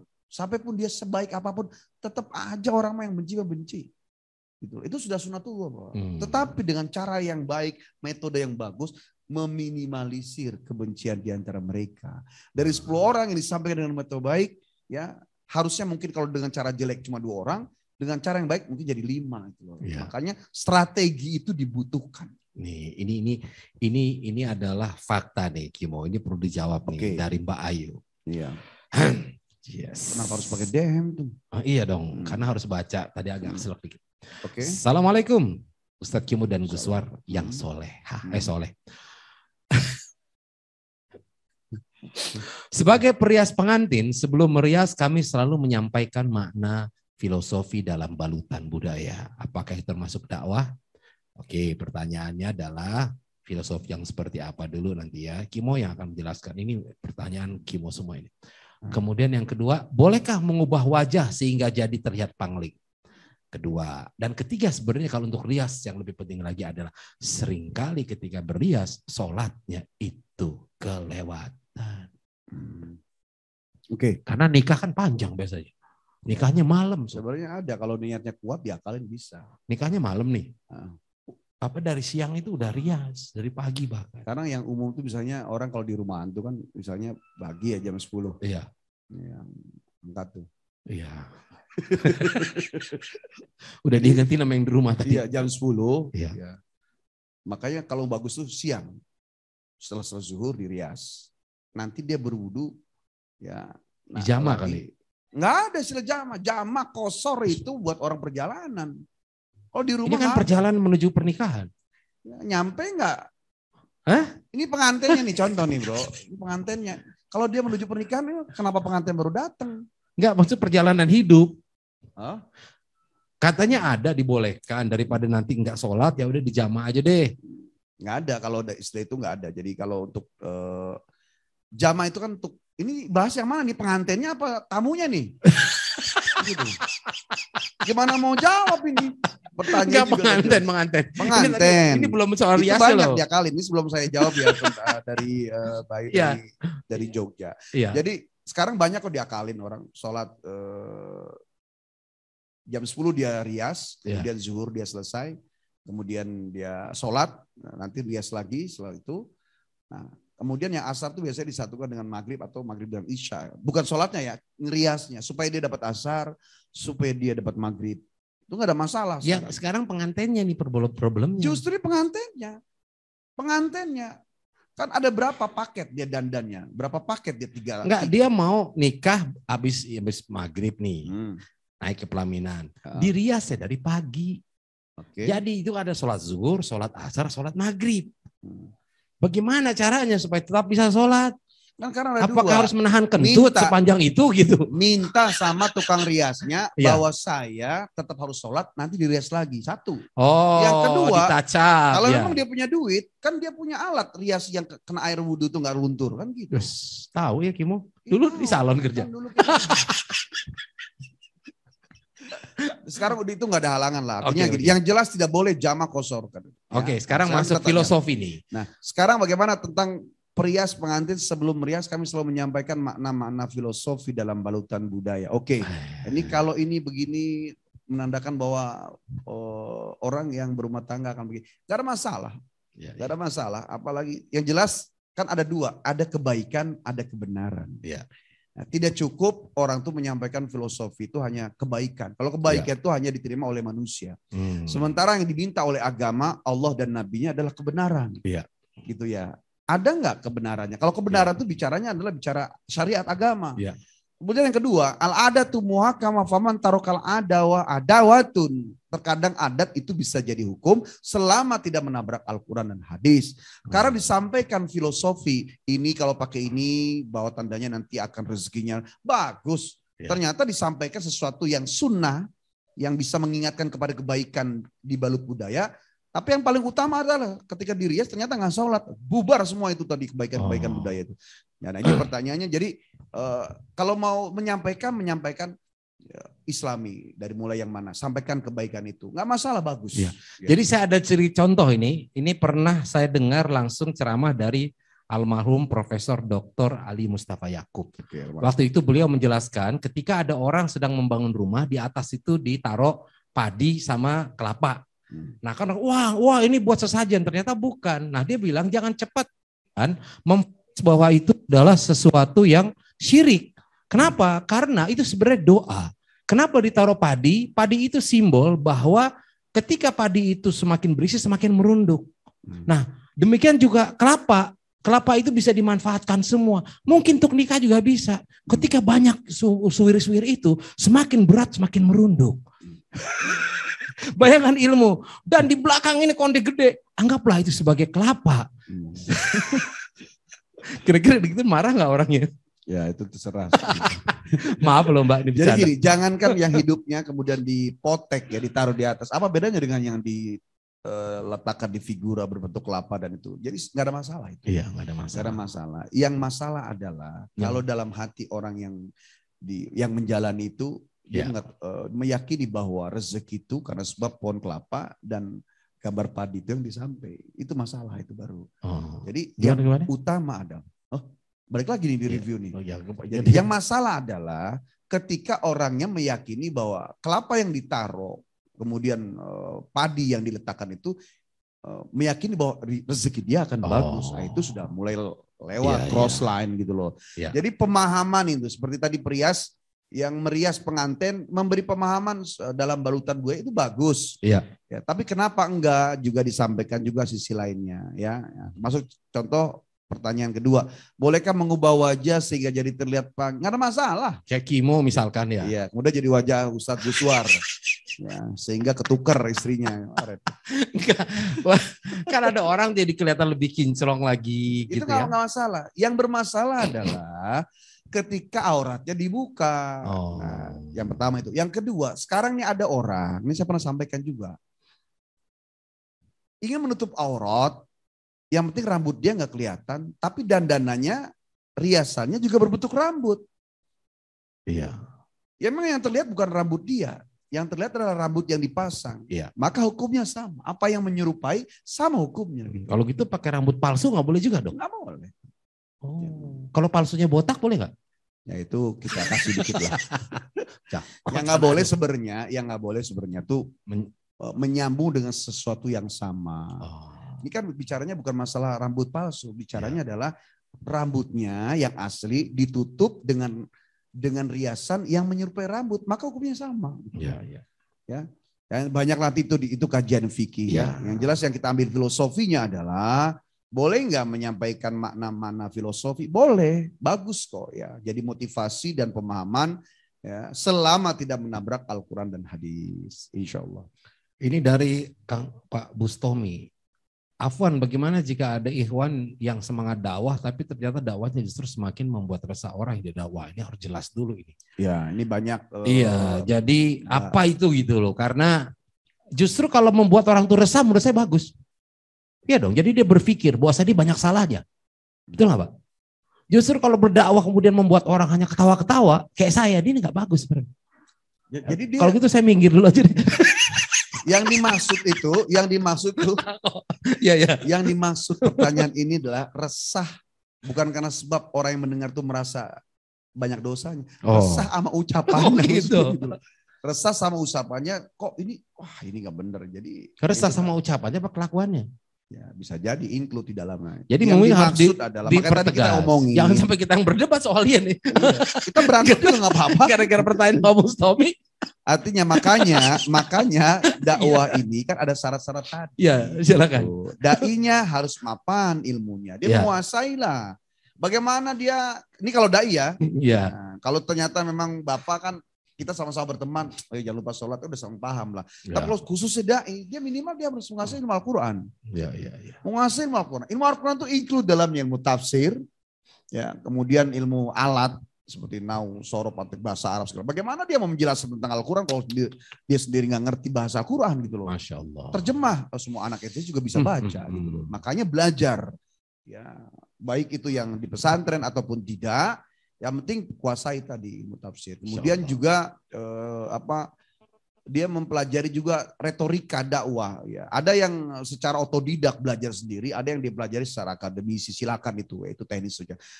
Secara prinsip adalah yang harus dipahami setelah dia punya ilmu yang baik, madah yang baik tadi, ya, mad'u dan wasilahnya. Ya, objeknya siapa? Kenapa orang sampai resah? Mungkin nggak pas. Baik itu tema yang disampaikan tabrakan ataupun mungkin kalimat retorika tekstual dan kontekstualnya mungkin ya malah berbelok dari apa yang disampaikan atau perilaku dan akhlak. Ini kan PR. Ya, sampai detik ini kita masih belajar. Terutama yang paling utama adalah wasilah tadi, metode, cara, sedikit ilmunya nyampe kena di hati. Itu juga jadi pertimbangan kuat untuk orang untuk menerima hasil daripada penyampaian pesan dakwah itu tadi. Baik, ini udah nggak terasa loh, sebentar lagi udah hampir 9:30 ya. Oke, kita berikan kesempatan. Di sini ada yang mau nanya nggak? Silakan, Mbak, yang di studio yang ingin bertanya. Topik kita ya tanggung jawab dakwah ya. Tadi kita belum jawab di surat dan ayat nomor berapa? Bu, tapi itu udah ya. Sudah kan, Ali Imran ayat 110 ya, yang ayat dibacakan tadi. Ini alhamdulillah sudah. Ya, siapa yang mau bertanya? Papi mau nanya RW. Ya. Alhamdulillah. Ini kamera kita yang ke ini sebelah kiri nggak kelihatan semua ya Bapak ya. Yang itu tuh kelihatan. Ya. Alhamdulillah. Oh, banyak. Bunda Pit dulu bertanya ini. Ada silakan. Silakan Bunda. Terima kasih. Assalamualaikum. Assalamualaikum warahmatullahi wabarakatuh. Waalaikumsalam. Saya ada komen atau komplimen 2 poin dari uraian yang telah dua dai berikan. Yang pertama, penyembuhan penyakit melalui dokter. Dan itu saya selalu percaya sekali. Tuhan memberi kesembuhan kepada yang sakit kalau yang Allah berikan kesembuhan melalui tangan dokter dan perawat. Nah, saya selalu sebagai pensiunan perawat, saya selalu semua perawat yang beragama Islam ingat membacakan Bismillah setidaknya sebelum menyuntik, memberi obat atau melakukan prosedur supaya diberkahi Allah. Jadi kalau ada peserta yang di tenaga perawatan dan medis, mudah-mudahan ini dilakukan dan diingatkan kepada kawan-kawan seprofesi. Nanti Ustadz bisa menyambung lagi. Yang kedua, komen saya, antara umat Islam, maksudnya baik, mengingatkan sesama kaum Islam melakukan menurut aturan agama kita. Tetapi sering cara penyampaian ini yang membuat kaum Islam marah. Karena pengalaman saya di sini di Florida ya, seperti sebanyak yang masuk ke Islam, sebanyak juga orang Islam meninggalkan Islam. Alasannya, yang memberi dakwah itu marah-marah terus. Terus yang merasa mau masuk surga nunjuk-nunjuk kita, mau masuk neraka kalau nggak gini galak gitu. Jadi itu cambuk bagi saya. Dan juga saya udah terang hidup di luar negeri, saya mendengar bagaimana pendeta-pendeta yang lain menyampaikan dakwah mereka. Memang karena mereka pertama maju ya, dan kita dalam berkembang. Saya sendiri waktu kecil masih ingat orang tua atau tetangga mengingatkan, Pit, udah sembahyang. Kalau nggak sembahyang masuk neraka nanti. Jadi saya jadi takut ya.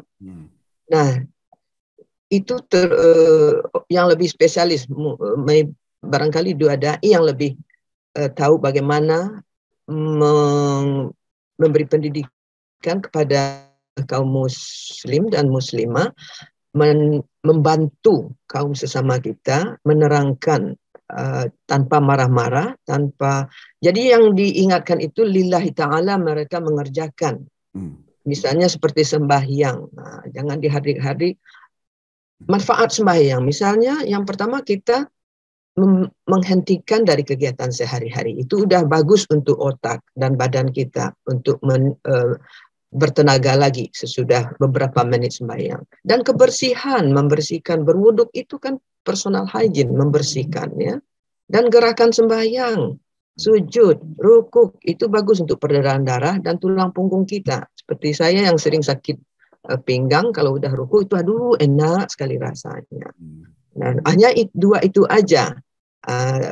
Tergantung kita umat Islam, dan mungkin dua dai bisa maklum, mengerti dengan apa yang saya uraikan. Dan ini intermezzo saya nggak ngira kalau dua dai juga mengikuti soccer.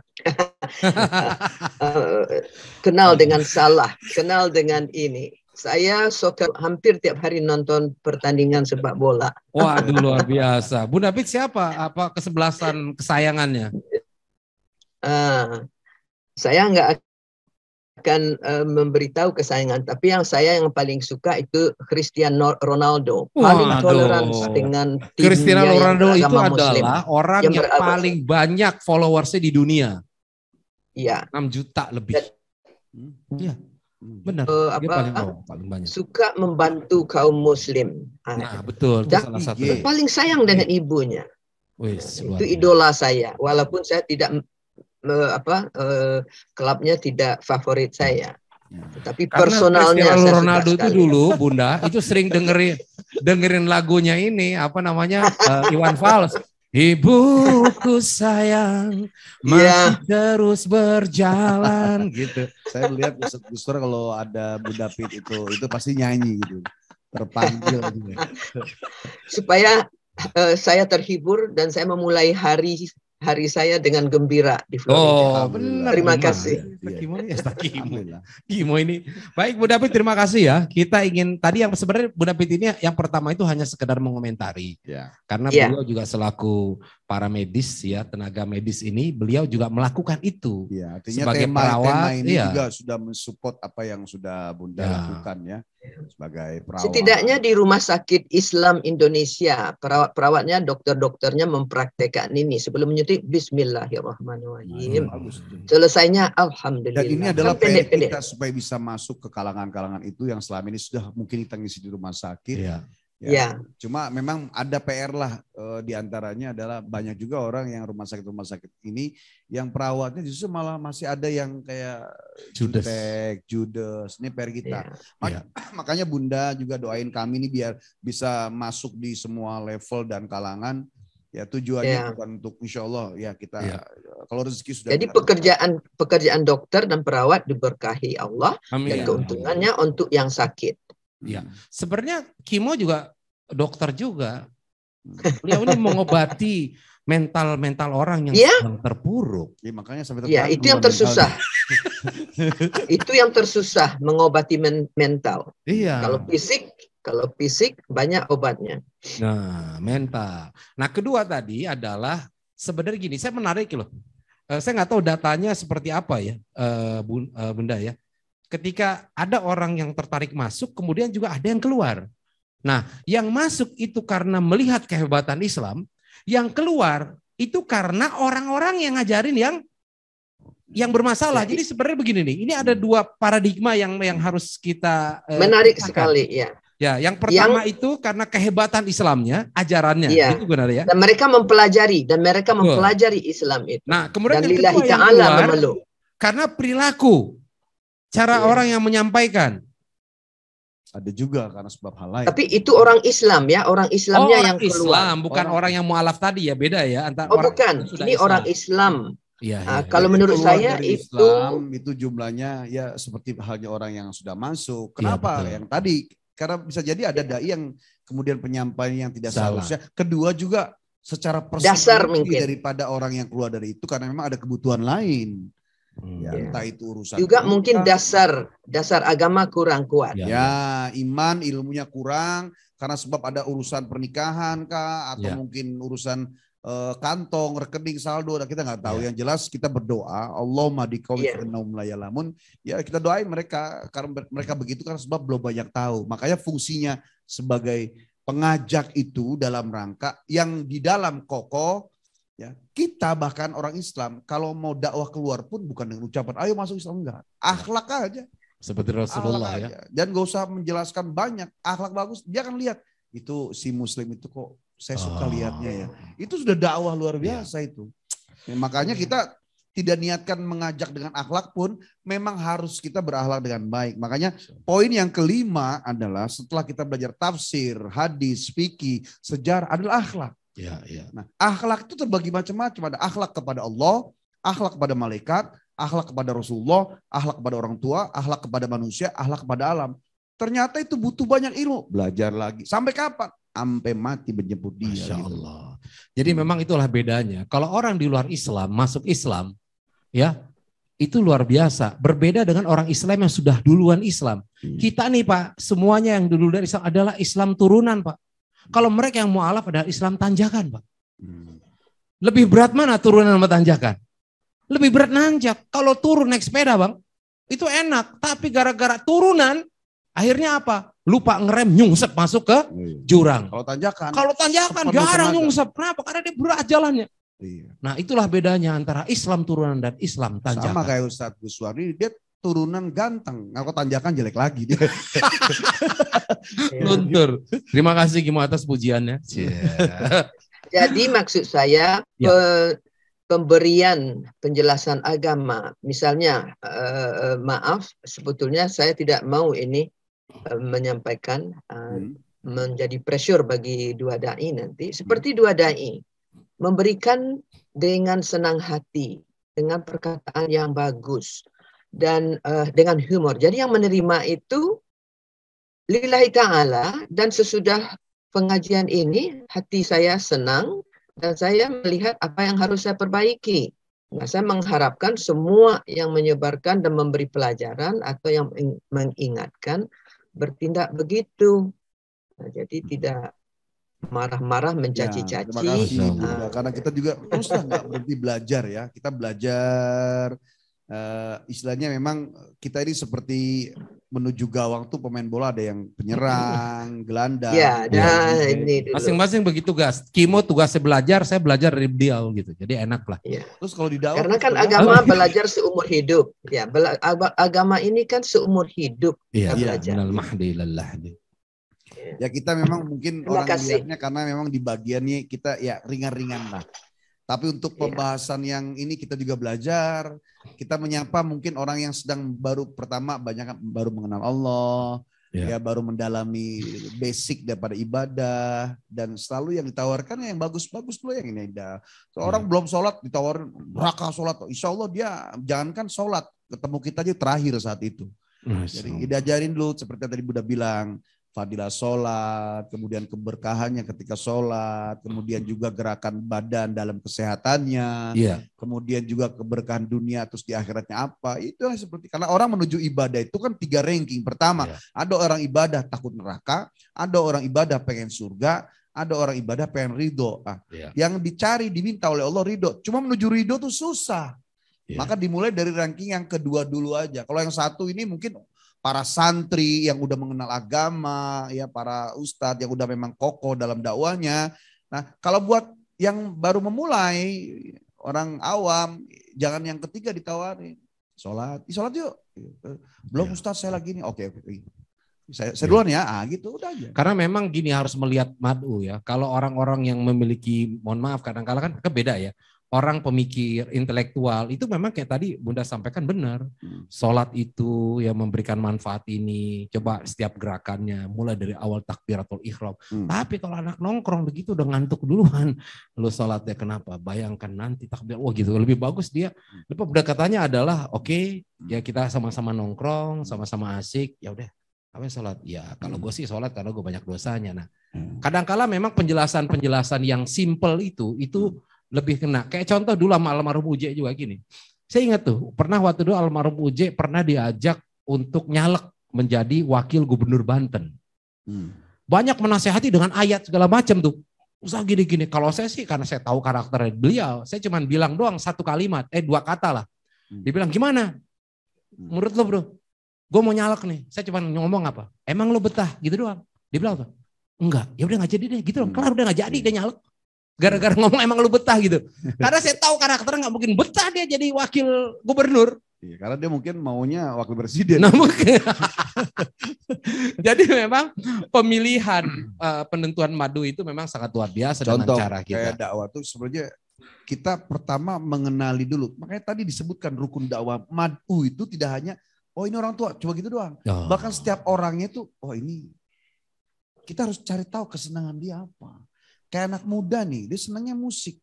Ya udah kita ngelebur di situ. Kalau memang tidak ada perdebatan. Oh dia senang nyanyi, ya kita nyampur di kesenangan dia. Masuk, nah, setelah kita ngikut kesenangan dia, suatu saat pada waktunya masa dia nggak ikut kesenangan kita kan gitu. Nggak asik kan strategi. Bahkan setiap hati, satu hati itu mempengaruhi seisi bumi. Apalagi ada 8 miliar. Maka ada 8 orang di situ, 8 orang lah cara berbeda gitu. Iya. Memang orang kalau udah satu hati kadang-kala perbuatan tuh nyatu. Yang satu misalkan sakit perut, yang sebelah sakit perut. Mohon maaf ya. Itu yang satunya buang-buang air, yang sebelah juga buang-buang air. Itu kita ya, tapi jangan ngomong kita kembar ya. Kita lagi di Makassar nih, alhamdulillah dakwah nggak lama pagi beliau tuh mules, sorenya saya. Ya, tadi juga sama juga. Ya. Tapi saya tetap nggak akan ngaku kalau kita kembar. Baik, saya kira ini waktu sudah melampaui batas. Banget sih ya, perasaan masih ngobrol asik nih. Bawa apa nggak ada nanya sini. Assalamualaikum warahmatullahi wabarakatuh. Assalamualaikum warahmatullahi wabarakatuh. Ya, PRW. Ini materinya bagus nih, masalah dakwah di mana-mana. Nah ini sekarang yang ada tuh kalau dakwah di diskotik itu kira-kira bagaimana sih? Oke, saya langsung jawab aja, waktu kita terbatas. Iya. Jadi gini, silakan. Sebisa mungkin kita melakukan yang urf. Ya, urf itu yang umum lah, karena untuk menghormati ilmu. Tapi juga kita tidak menafikan ketika di tempat nyuci mobil kita ketemu orang keluar satu ayat. Itu sering kita lakukan. Di kantor, kemudian di bis, kemudian di kendaraan, tempat parkir, di rest area, itu juga sampai. Ternyata memang ada orang yang butuh itu, sementara tempatnya di tempat-tempat tadi yang disebutkan oleh Pak Arwe ya. Kalau bisa ditarik keluar gitu loh. Gitu. Karena apa? Ketika di luar tempat tadi, tantangannya sedikit. Tapi kalau sudah masuk dalam, itu tantangan dan fitnahnya banyak. Belum lagi bicara tentang hadis. Man tasyabbah biqaumin fahuwa minhum. Siapa yang menyerupai satu kaum, maka dia termasuk di dalamnya. Kalau orang paham, oh dia lagi dakwah. Yang nggak paham, oh Ustaz ngapain tuh? Yang kelihatan ternyata parkirnya doang, ayo jadi fitnah kemana-mana. Kalau sudah kuat di level itu, lakukan. Tapi kalau belum kuat, jangan gitu loh. Sekarang bagaimana dengan crossline media? Ada orang yang sudah kuat di situ, tapi ada orang awam melihatnya juga nggak nyaman. Nah, ini termasuk pada orang yang tidak hanya membutakan matanya, bahwa ada orang-orang awam yang juga yang tidak bisa menerima keadaan itu, maka tidak bisa jadi mujahadah. Ini cara saya nggak bisa begitu. Dia harus jaga hati orang. Ya. Gitu. Jadi lebih bagus kalau dakwah di diskotik sembunyi-sembunyi, nggak usah bilang-bilang dong. Ya minimal 3 orang lah. Jadi gini, kalau yang terang-terangan sampai kayak kemarin sering gambarnya, kalau menurut saya sih masih ada tempat lain yang lebih baik. Iya, insya Allah ke tempat itu biasa selalu ada sih. Iya. Pak RW mau ke sana? Yang dikhawatirkan adalah risiko dan fitnahnya. Iya. Karena di masjid saja orang masih bisa salah, apalagi di tempat demikian. Untuk saya pribadi jawabannya, ya hendaknya sebisa mungkin. Jadi bukannya berarti bicara, oh itu haram atau jelek, nggak begitu. Sebisa mungkin tidak di situ. Mustahil juga kalau misalnya ternyata ada orang ketika memang sedang gelisah ke tempat itu, sementara dia sadar yang dilihat ternyata ada yang lebih gelisah. Kemudian dia kasihan. Dia dakwah dengan sedekah memberi, kemudian udah kamu pulang aja, ya udah sholat, kan gak ada yang mustahil. Yang jelas setiap kita punya kewajiban, tapi setiap kita juga jangan lupa diisi supaya kewajiban itu sempurna. Tidak hanya ngajak orang, tapi juga yang disampaikan benar. Jangan sampai semangatnya ada berdakwah, tetapi yang disampaikan salah karena sebab dia tidak belajar gitu. Makanya fungsinya majelis ilmu, majelis zikir, majelis taklim dalam rangka mengisi supaya apa yang dia jual atau maksudnya yang dia sampaikan itu ya sesuai dengan maunya Allah dan maunya Rasulullah SAW. Jadi kalau zaman waktu sama almarhum Uje itu ditarik keluar, Pak. Tarik keluar sih gini, kerjasama dengan waktu itu Kapolsek Sawah Besar Pak Umar, itu kita ngadain pengajian untuk para pekerja dunia malam. Ngajain ini siang-siang, bukan di malam juga ikut masuk ke sananya. Ya kecuali yang survei lah, kayak saya ikut survei juga ke sana, nggak apa-apa. Dalam rangka mencari maksudnya, curiga aja. Acaranya itu siang, ya. Nah di siang itu kemudian di situ mereka kumpul semua. Bahkan di sana tidak diceramahi, itu ada opik nyanyi, waktu itu ada raja dan segala macam. Kalau itu namanya udah seremonial, sudah fitnahnya nggak terlalu kenceng lah. Kalau yang sendirian, itu kan luar biasa. Dan akibatnya nih setelah acara itu 3 hari kemudian tiba-tiba datanglah 200-300 orang ke Polsek. Kapolsek bingung, nih ngapain, mau demo atau gimana? Apa yang terjadi? Mereka bilang, Pak tolong carikan saya pekerjaan baru. Tuh. Kapolsek waktu itu bisa menyalurkan sekitar 80 orang. Itu pun udah bagus. Artinya apa? Ternyata orang-orang yang berada di sana tidak semuanya mereka mau melakukan itu. Mereka terpaksa. Ya baik, kita langsung tutup, silakan Kimo untuk menutup, menyempurnakan dengan doa. Baik Bapak Ibu sekalian, kita tutup taklim kita yang sederhana ini ya dengan nunduk hati kita bahwa setiap kita ini terpanggil untuk menyampaikan kebaikan kebenaran sesuai dengan kadar kita. Tidak menafikan bahwa ketika kita menyampaikan ada sesuatu yang kita juga belum mapan, baik itu ilmunya atau amalnya, hati kita pun serasa berat dan tidak menerima. Tapi ini adalah proses dari belajar mengajar kita, ya terus jangan pernah berhenti dan jangan pernah berhenti menyampaikan, jangan pernah berhenti untuk menggali ilmunya Allah. Ya mudah-mudahan tema kita kali ini memotivasi kita untuk terus ya, rajin kita ke majelis ilmu, tidak berhitung dengan waktu atau tenaga yang keluarkan. Yang kita cari adalah gugur kewajiban di hadapan Allah Subhanahu wa taala. Wa'afwanna ya karim, astaghfirullahaladzim. Allahumma salli ala sayyidina Muhammad wa ala ali sayyidina Muhammad. Allahumma rizukna fahman nabiyyin wa hifdzal mursalin wa ilhamal malaikatil muqarrabin bi rahmatika ya arhamar rahimin. Allahumma zidna ilman nafi'an warzuqna fahman jayyida.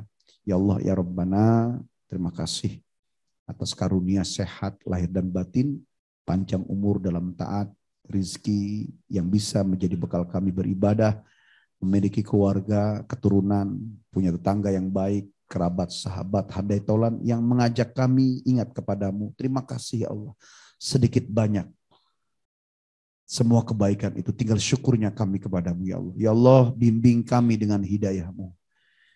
Luruskan dan istiqomah kami ya Allah. ujian berat. Kami digoda oleh diri kami sendiri, digoda oleh nafsu, amarah dan syahwat kami, digoda oleh hiruk pikuknya dunia, digoda oleh setan yang terus meniupkan angin-angin yang bisa membawa kami terlena lalai dari jalan-Mu. Ya Allah ya Rabbana, ingatkan kami terus ya Allah. Ya Allah, jika kami selama ini ada kesalahan, salah kepada keluarga, salah kepada siapapun ya Allah, lembutkan hati kami untuk mudah meminta maaf.